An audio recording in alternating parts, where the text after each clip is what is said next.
أعوذ بالله من الشيطان الرجيم بسم الله الرحمن الرحيم الحمد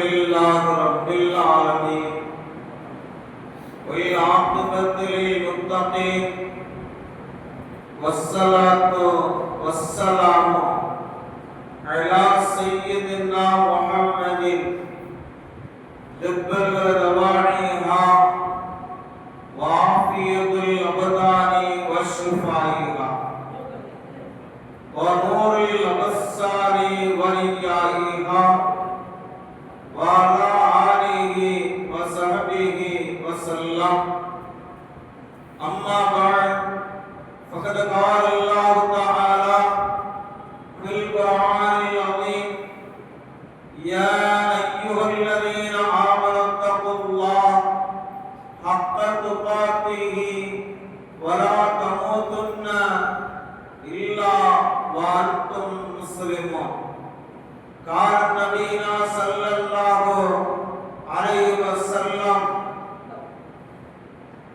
அன்பு மிக்கவன் அருள் மிக்கவன் அனைத்தையும் படைத்து பரிபாலித்து பாதுகாத்து கொண்டிருக்கிற எல்லாம் வல்ல அல்லாஹ் சுப்ஹானஹு வ தஆலா அவனுக்கு எல்லா புகழும் புகழ்ச்சிகளும் நிரப்பமாக நிறவட்டுமாக. சத்திய தூதர் சர்க்குண சம்பன்னர் சமாதான பிரியர் நம் கண்மணி நாயகம் ரசூலுல்லாஹி ஸல்லல்லாஹு அலைஹி வஸல்லம் அன்னவர்கள் மீதும் அன்னவர்களின் குடும்பத்தார்கள் அன்னவர்களின் வாழ்க்கை வழிமுறைகளை தவறாத பின்பற்றி வாழ்ந்து சென்ற சத்திய சஹாபாக்கள் தாபீன்கள் தபா தாபீன்கள் சுஹதாக்கள் முத்தகீன்கள் அவுலியாக்கள் அம்பியாக்கள் மீதும் குறிப்பாக இந்த சிறப்புமிக்க ஜும்மாவுடைய மஜ்லிஸில் அமர்ந்திருக்கிற அல்லாஹ்வுடைய இறை நேசர்களான நாம் யாவர்கள் மீதும் மற்றும் இந்த ஜும்மா நேரத்தில் தங்களுடைய வேலைகளை எல்லாம் ஒதுக்கி வைத்துவிட்டு வீட்டில் இருந்து கொண்டு ஜும்மாவுடைய பயானை கவனத்துடன் கேட்டுக்கொண்டிருக்கிறார் எனது பாசத்திற்குரிய தாய்மார்கள் சகோதரர்கள் அனைவர்கள் மீதும் அல்லாஹ்வின் கருணையும் கண்மணி நாயகம் ரசூலுல்லாஹி ஸல்லல்லாஹு அலைஹி வஸல்லம் அன்னவர்களின் ஷஃபாஅத்தும் என்றென்றும் நிலவட்டுமாக. சங்கையிலும் சங்கக்கூடிய அல்லாஹ்வின் நல்லடியார்களே, அண்ணன் நபியின் ஷஃபாஅத்துக்குரியவர்களே, உங்கள் அத்தனை பேர்களுக்கும் எனது இதயம் கரிந்த சலாமை இந்த சிறப்புமிக்க ஜும்மா மஜ்லிஸிலே உங்களுக்கு நான் சமர்ப்பித்து ஜும்மாவுடைய உரையை உங்களுக்கு எனக்கும் நசியத்து அறிவுரை வழங்குவதாக ஆரம்பம் துவக்கம் செய்கிறேன். அஸ்ஸலாமு அலைக்கும் வ ரஹ்மத்துல்லாஹி வ பரகாத்துஹு. கண்ணியமிகுந்த பெரியோர்களே, அருமையான சகோதரர்களே, மார்க்க கல்வி என்பது மனித சமுதாயத்திற்கு மிக அவசியமான ஒன்றாக இருக்கிறது.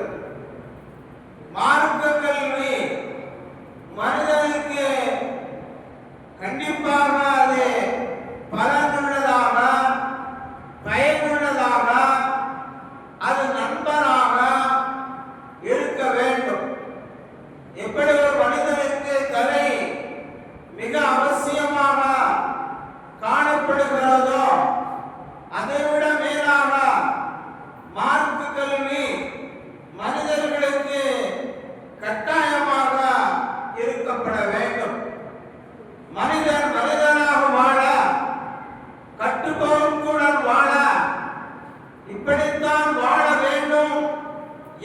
உலகில் வாழ்வது இஸ்லாம் அல்ல என்ற தாற்பயத்தை உருவாக்குவது மார்க்க கல்வியாக இருக்கிறது.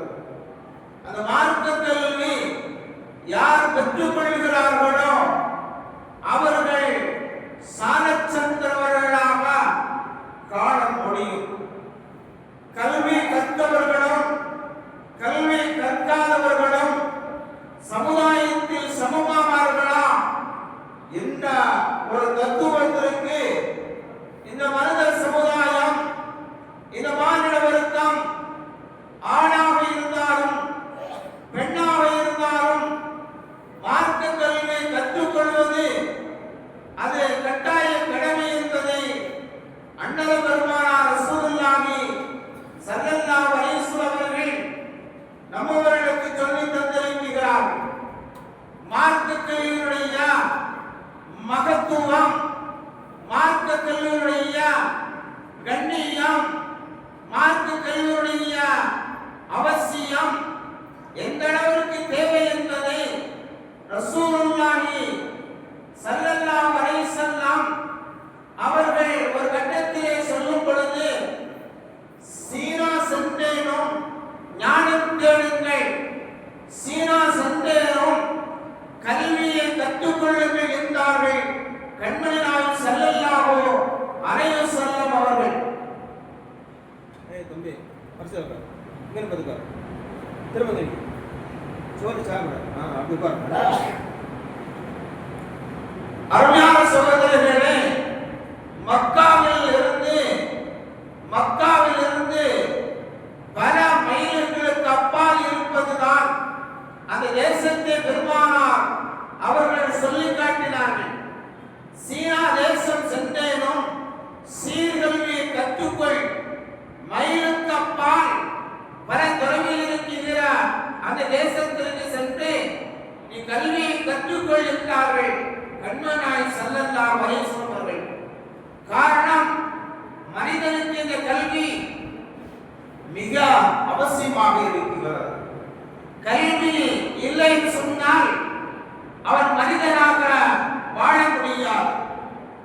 நாட்டில் பல்வேறு குழப்பங்களை இந்த சமூகம் சந்தித்துக் கொண்டிருக்கிறது என்று சொன்னால் அதற்கு காரணம் என்ன என்றால், மார்க்க கல்வி பரிபூர்ணமாக இல்லாத காரணத்தினால் அரைகுறையாக தெரிந்து கொண்டு இவர்கள் தனக்கு அதிகமாக தெரிந்ததாக நினைத்துக் கொண்டு வாழ்கின்ற காரணத்தினால்தான் குழப்பங்கள், கொள்ளைகள், கொலைகள், அனாச்சாரங்கள், குடும்பங்களின் பிரச்சனைகள், ஏற்ற தாழ்வுகள், விட்டுக் கொடுக்கின்ற மனப்பான்மை இல்லாமல் வாழ்ந்து கொண்டிருக்கிறோம்.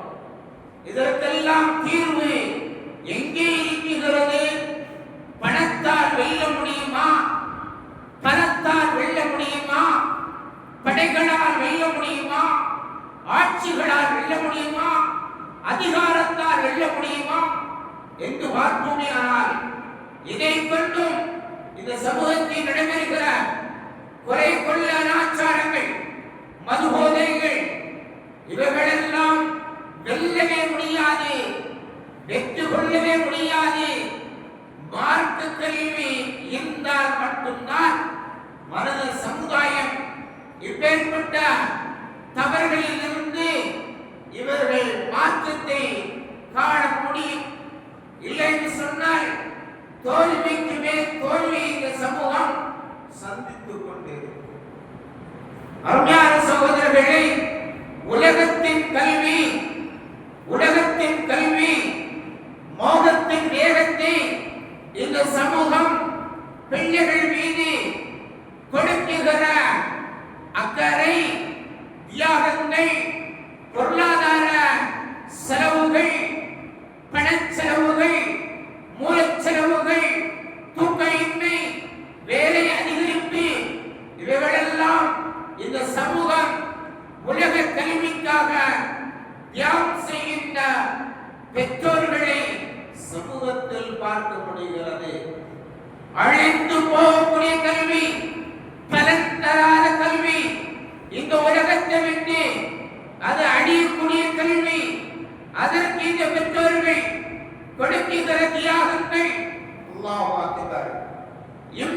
வறுமை, வெற்றிக்கான கல்வி, மனிதனுடைய வாழ்வில் நேர்வழி வருவதற்கான கல்வி, மார்க்க கல்விக்கு பெற்றோர்களும் சமுதாயத்துடைய முன்னோர்களும் சமுதாயத்துடைய பெரியவர்களும் பள்ளியுடைய பணியாளர்களும் கொடுக்குகிற நேரமும் தியாகமும் மிக குறைவு சகோதரர்களே.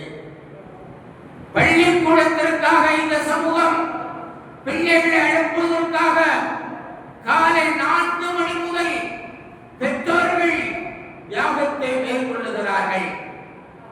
உலகத்தின் கல்வியை படிக்க கூடாது என்று இஸ்லாம் சொல்லுகிறதா?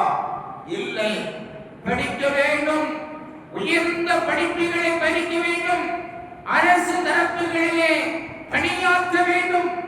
நீதிமன்றங்களிலே பணியாற்ற வேண்டும். பல்வேறு துறைகளிலே நம்முடைய பிள்ளைகளை படிக்க வைத்து அந்த துறைகளில் அமர வைத்து அனைத்து சமுதாய மக்களுக்கு பணிகள் சேவைகள் அதன் மூலமாக காணப்பட வேண்டும் என்பதுதான் இஸ்லாமிய கோட்பாடு. என்றாலும் கூட மார்க்க கல்வி மிக அவசியம் சகோதரர்களே. இம்மை மறுமைக்குண்டான வெற்றி எதிரே இருக்கிறது. இம்மை மறுமைக்குண்டான வெற்றி எதிரே இருக்கிறது. மார்க்க கல்வி தான் இருக்கிறது. குர்ஆன் படி தான் இருக்கிறது. எம்பெருமானார் ரசூலுல்லாஹி ஸல்லல்லாஹு அலைஹி வஸல்லம் வாழ்க்கை வழிமுறையில் தான் இருக்கிறது.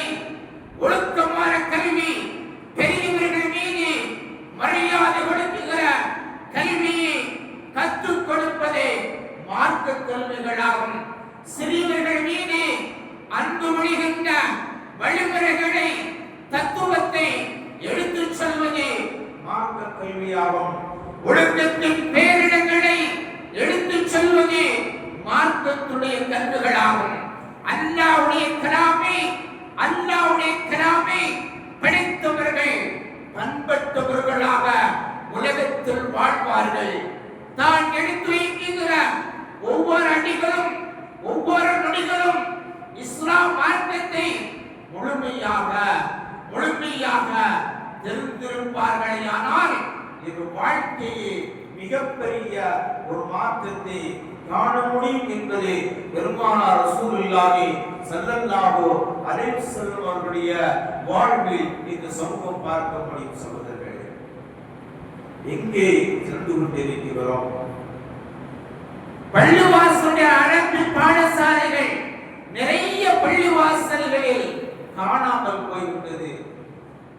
எப்படி ரமலானுடைய மாதத்தில் மக்கள் எல்லாம் படையெடுத்து பள்ளிவாசல் பூர்த்தியாகி இடங்கள் இல்லாமல் முட்டு கழுவ, நெற்றிகள் தேய, குறுக்குகள் வளைய தியாகங்களை மேற்கொண்டு ரமலானுடைய காலம் முடிந்து திருநாள் தொழுகை பூர்த்தியாகி அடுத்த வக்தில் பள்ளிவாசல் காலியாக போய்விட்டதோ அதுபோல இந்த சமூகத்துடைய பள்ளிவாசலுடைய அரபி பாடசாலை நிறைய பள்ளிவாசல்களே இல்லாமல் போய்விட்டது. பள்ளிவாசல் இருக்கிறது, பிள்ளைகள் ஓதுவதற்கு இல்லை. நிறைய வீடுகளில் தூரமாக இருக்கிறது, நிறைய வீடுகள் தூரமாக இருக்கிறது என்பதற்காக வீடுகள் வைத்து ஓதி கொடுக்கப்படுகிறது. ஒழுக்கம் இருக்குமா?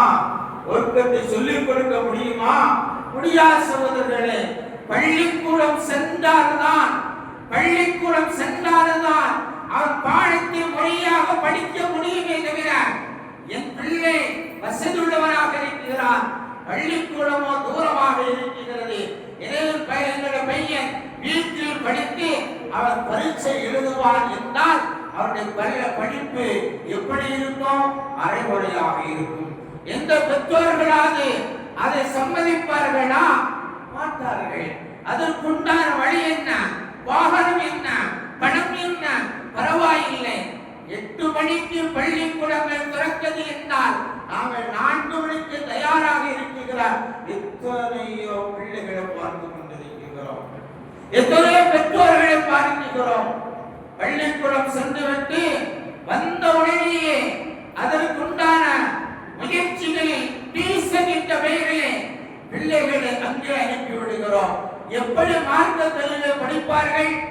எப்படி இந்த மார்க்க கல்வியை கற்றுக் கொள்வார்கள்? எப்போது படிப்பார்கள்?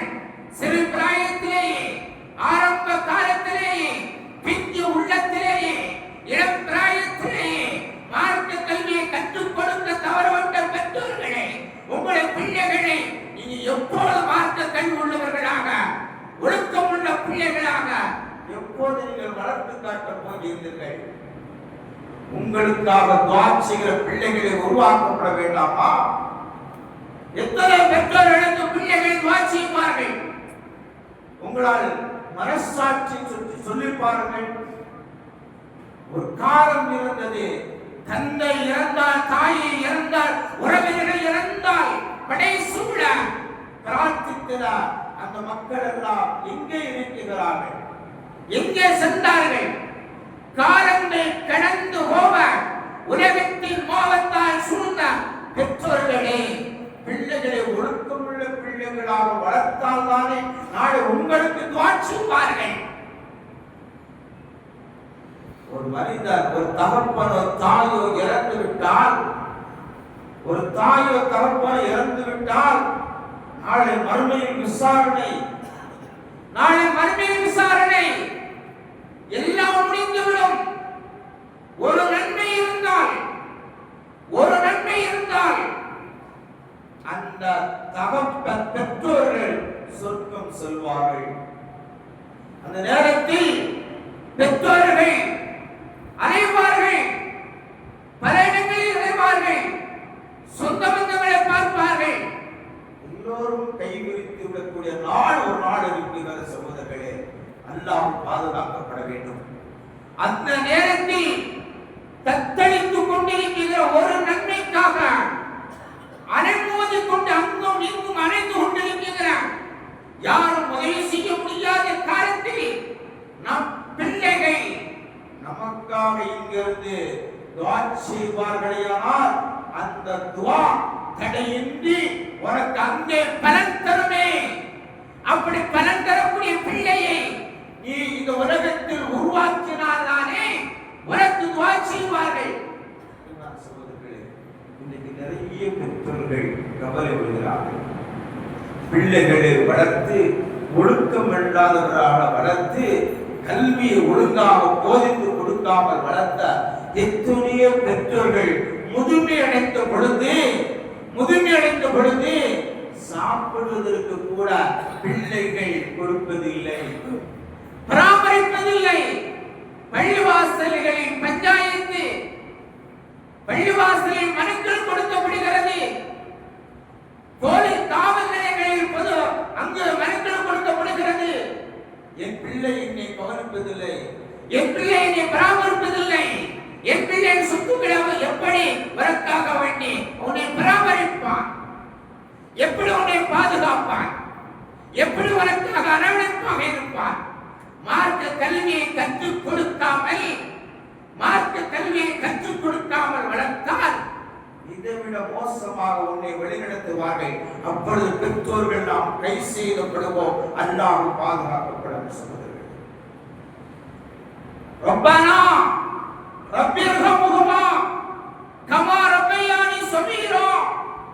ரப்பே ரஹ்மானே, என் பெற்றோருடைய பாவத்தை மன்னிப்பாயாக என்று எந்த பிள்ளை துஆ செய்யும்?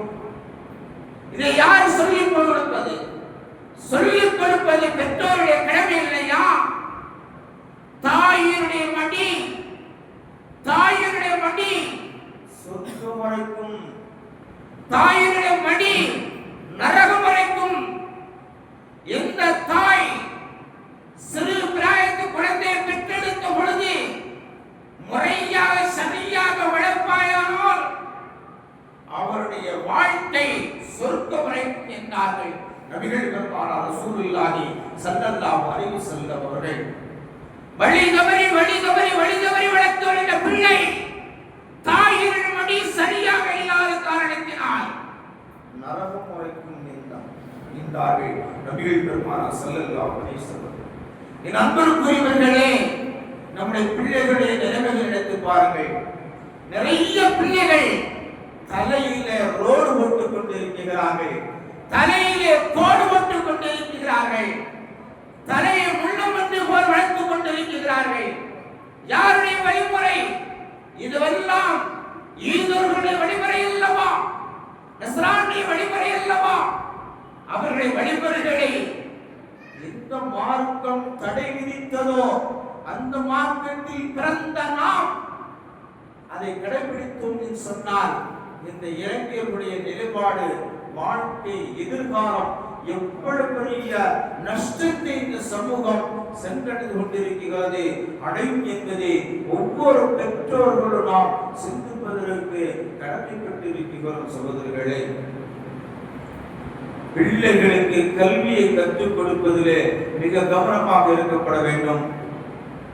7 வயது அடைந்தால் தொழும்படி ஏவும் சொன்னார். இந்த மார்க்கத்தில் எத்தனை பிள்ளைகள் வந்திருக்கீங்களா? எத்தனை தகப்பன்கள் உங்கள் பிள்ளைகளை தொழுவதற்காக நீங்கள் ஏறிருப்பீர்கள்? உங்களை மனசாட்சியை தொட்டு சொல்லுங்கள் பார்ப்போம். என் பிள்ளை நாங்கள் சுபவுக்கு அனுப்புவதற்கு நான் முயற்சி செஞ்சேன், எழுப்பிவிட்டேன் அப்படியே உங்க மனசாட்சி பார்ப்போம். 10 வயசு அடைந்தா ரசூலுல்லாஹ் சொன்னாங்க, அடிச்சு கொலை சொல்லுன்னு சொன்னாங்க. யாரா செஞ்சிருக்கோமா? சொல்லுங்க பார்ப்போம். உங்க மனசாட்சி பார்ப்போம். முடியாது. உங்க சொல்ல பிள்ளை கேட்க மாட்டாங்க. அருமையான சகோதரர்களே, இவ்வளவு பெரிய மகல்லா, இவ்வளவு பெரிய மகல்லா, பிள்ளைகள் எத்தனை பேர்கள் ஓதிக்கொண்டிருக்கிறார்கள்? 5 பேர் 6 பேர். ஒரு வீட்டுக்கு, ஒரு குடும்பத்திற்கு ஒரு நபர் என்றால் கூட எத்தனை பேருக்கு வரணும் சொல்லுவோம். சுமார் 450 தலைக்கட்டுள்ள இந்த மகல்லா எத்தனை பேருக்கு வரணும்? பள்ளிவாசல் நிறைஞ்சிருக்கும், பக்கத்து கால் நிறையணும், வெளிகால ஒரு சமூகம் இல்லைங்க. இதுக்கு என்ன முயற்சிங்க எடுப்பீங்க? என்ன முயற்சி தியாகம் செய்தீர்கள்? உங்களுடைய பிள்ளைகளுக்கு கல்வி நீங்க கற்றுக் கொடுக்கறனா அந்த பிள்ளைகளை எதிர்காலம் உண்டாக்குவோங்க. அதை பத்தி யாராவது நீங்க சிந்தித்திருக்கீங்களா? கவலைப்பட்டிருக்கீங்களா? ஒன்றை சொல்லுகின்ற பெரியவர்கள் சகோதரர்களே, இம்பெருமானார் ரசூலுல்லாஹி ஸல்லல்லாஹு அலைஹி வஸல்லம் அவர்கள் சொன்ன செய்தி. அதற்கு முன்பாக அருமையான சகோதரர்களே, அரபி பாடசாலை, அரபி கல்லூரிகளில் ஆலிம் ஹாஃபிஸ்களை உருவாக்கியவர்கள் ஏழைகள். பணக்காரர்களை சென்று பிள்ளைகளை ஆலிமாக ஆக்குவதில்லை. ஊர்ல மகல்லாவுல சேட்டை அதிகமா பண்ணுவான் பார்த்தீங்களா, அவனைத்தான் கொண்டு மதரசா சேர்ப்பாங்க. ஊர்ல உள்ள அட்டுகள் பண்ணிட்டு இருப்பான், சொல்றதை கேட்க மாட்டான், அவனை கொண்டு மதரசா தள்ளுவாங்க.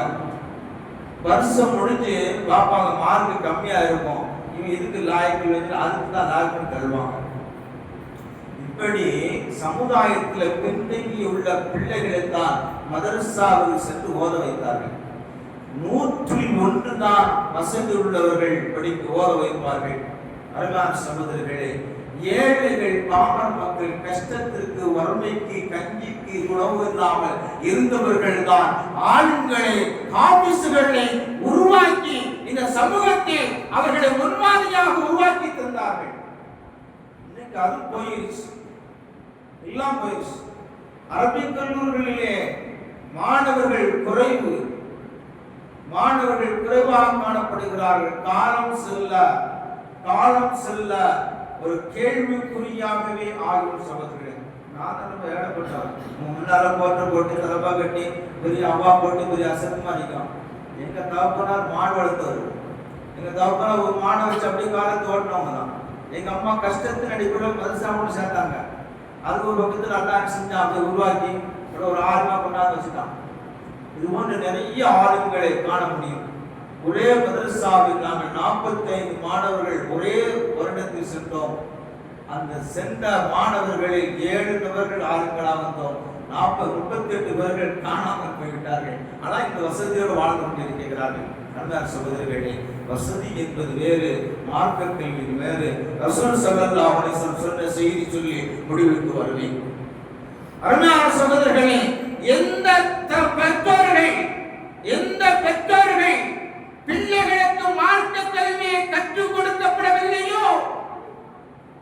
இவர்கள் தகப்பன் என்ற அந்தஸ்தை இழந்து விட்டார்கள் என்றார்கள் கண்மணி நாயகம் ஸல்லல்லாஹு அலைஹி வஸல்லம். என்ன சொல்லுவீங்க?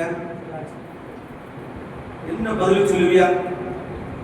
தகப்பன் என்ற அந்தஸ்தை, தாய் என்ற அந்தஸ்தை இழந்து விட்டோம் என்றார்கள். எத்தனை பிள்ளைகளை நீங்க கல்வியுள்ள பிள்ளைகளாக நீங்க உருவாக்கி இந்த சமூகத்திற்கு அடையாளம் காட்டினீர்கள். இந்த மகள்தான் ஒரு ஆளுமை உருவாக்கி காட்டினீர்கள். காட்ட முடியுமா? ஆபீஸ்ல காட்ட முடியுமா? அடிப்படை கல்வி கூட கல்வியை கற்றுக் கொடுப்பதற்கு பெற்றோர்கள் முன்வரவில்லையே. உலகத்தின் கல்விக்காக வேண்டி நீங்கள் கொடுக்கிற தியாகங்கள், அதுபோன்று மார்க்க கல்வி சேர்த்து கொடுத்தால் 2 கல்விகளை பெற்ற இந்த பிள்ளைகள் எதிர்காலம் எப்படி இருக்கும்? தவறு செய்கிற பொழுது, தடம் புரளுகிற பொழுது மார்க்க கல்வி இவர்களுக்கு அறிவுறுத்தும். இது தவறு, இது ஹலால், இது ஹராம், இது செய்தால் தவறு, இதிலிருந்து மீட்க முடியாது என்று இந்த மார்க்க கல்வி சொல்லுமா? அவரை பாதுகாக்குமா இல்லையா? குர்ஆன் பாதுகாக்கும். இல்லுமி கதீரம் வயதுமி கதீரம். மனித சமுதாயத்தை வழிநடத்தும். அதே நேரத்தில் மனித சமுதாயத்திற்கு அது உறுதுணையாக இருக்காது. எப்போது உறுதுணையாக இருக்காது? கல்வியோடு, ஒழுக்கத்தோடு, அல்லாஹ்வுடைய பயத்தோடு வாழ்கிறவர்களுக்கு இந்த குர்ஆன் ஒரு நண்பனாக இருக்கும். அவனுக்கு வழிகாட்டியாக இருக்கும். பக்க பலமாக இருக்கும். எப்பொழுது கடம்புரண்டு சென்றானோ அவனுக்கு இந்த குர்ஆன் பலன் தராது, நண்பனாக இருக்காது என்பது குர்ஆனுடைய வசனம் சொல்லுகிற சகோதரர்களே. எனவே உலகத்தில் வாழுகிற பொழுது நம் பிள்ளைகளை, ஒழுக்கமுள்ள பிள்ளைகளை உருவாக்க மார்க்க கல்வி கற்றுக் கொடுக்க பெற்றோர்களே நீங்கள் முயற்சி பண்ணுங்கள். உங்களோட முயற்சி தான் இந்த பிள்ளைகளுடைய எதிர்காலம். ஒழுக்கமுள்ள பிள்ளைகளை உருவாக்க முடியும். நீங்கள் ஒத்துழைப்பு வழங்குவதை சொன்னால், நீங்கள் தியாகத்தை மேற்கொள்வதை சொன்னால் சமுதாயத்தை பாதுகாக்க முடியாது. அல்லாஹ் பாதுகாக்கப்பட வேண்டும். உங்களுடைய பிள்ளைகளை உங்களால் பாதுகாக்க முடியாது. அவர்கள் தடம் புரண்டு சென்று விடுவார்கள். என்னதான் உலகத்தின் கல்வியை நீ கற்றுக் கொடுத்தாலும் அவர்கள் தடம் புரண்டு செல்வார்கள். தடம் புரண்டு செல்லாமல் சத்திய பாதையில், நேரான பாதையில் அவர்கள் வழிவகுக்க நீங்கள் பெற்றோர்களாக நீங்கள் அதற்கு தியாகத்தை மேற்கொள்ளப்பட வேண்டும். பள்ளிவாசலுக்கு அன்பாக சொல்கிறோம், உலகத்தில் உண்மையோடு சொல்கிறோம், உண்மையோடு கேட்கிறோம். பெற்றோர்களே, இளைஞர்களே, பிள்ளைகளை மதரசாவுக்கு அனுப்புங்கள். இன்ஷா அல்லாஹ் வருகின்ற திங்கட்கிழமை முதல் மதரசா பாடம் ஆரம்பமாகும். நம்ம பள்ளிவாசலிலே ஆரம்ப பாடசாலை ஆரம்பமாக இருக்கிறது. எனவே நீங்கள் தியாகம், உங்களுடைய பெற்றோர்கள் நீங்கள் பிள்ளைகளை மதரசாவுக்கு அனுப்பி வைத்து ஒழுக்கமுள்ள பிள்ளைகளாக, மார்க்க கல்வி நிறைந்த பிள்ளைகளாக உருவாக்க ரப்பல் ஆலமீன் அல்லாஹ் உங்களுக்கும் எனக்கும் உதவி செய்வானாக. இந்த மஹல்லாவில் அதிகமான பிள்ளைகள் வந்து ஓடி செல்கின்ற பாக்கியத்தை ரப்பல் ஆலமீன் அல்லாஹ் தருவானாக என்ற துஆக்களோடு அருமையான சகோதரர்களே, பள்ளிவாசலுக்காக வேண்டி உங்களுடைய மேலான உதவிகளை வழங்குங்கள். நம்ம கபர்ஸ்தானுடைய பராமரிப்புப்படி தொடர்ந்து நடைபெற்றுக் கொண்டிருக்கிறது. அந்த பள்ளிவாசல், கபர்ஸ்தான் இருக்கிற பள்ளிவாசல் அல்லாஹ் கருமையினால் டைல்ஸ் எல்லாம் போடப்பட்டு வேலைக்கு நடைபெற்றுக் கொண்டிருக்கிறது. இன்னும் பொருளாதாரம் தேவைப்படுகிறது.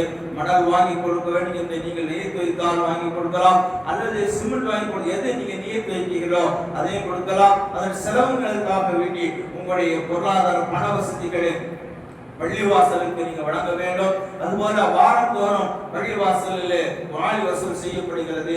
அந்த வாலி வசூலிலே உங்களுடைய மேலான அந்த உதவிகளை வழங்கப்பட வேண்டும். அந்த உதவி பள்ளிவாசலில் பராமரித்தபடி பள்ளிவாசலுடைய பணியாளர்கள் சம்பளத்திற்காக வேண்டி பயன்படுத்தப்படுகிறது. உங்க மேலான உதவிகளை தொடர்ந்து பள்ளிவாசலுக்கு வழங்கிக் கொள்ளுங்கள். சில பேர்கள் நியமித்திருப்பார்கள், துவா செய்யப்பட வேண்டும் என்று 500 ரூபாய் எப்படி கொடுக்க, 1000 ரூபாய் கொடுக்க அப்படின்னு இருப்பார்கள். அதுவெல்லாம் பெரிதல்ல. உங்களுக்காக துஆ செய்வதற்காக நாங்கள் இருந்து கொண்டிருக்கிறோம். உங்கள் மேலான உதவிகளை பள்ளிவாசலுக்கு தொடர்ந்து வழங்குங்கள். வல்ல ரஹ்மான் நமக்கு எல்லா நல்வகளையும் இம்மையிலும் தருவானாக என்ற துஆக்களோடு தருகிறேன். சலாம் பெறுகிறேன் விடை. அஸ்ஸலாமு அலைக்கும் வ ரஹ்மத்துல்லாஹி வ பரகாத்துஹு.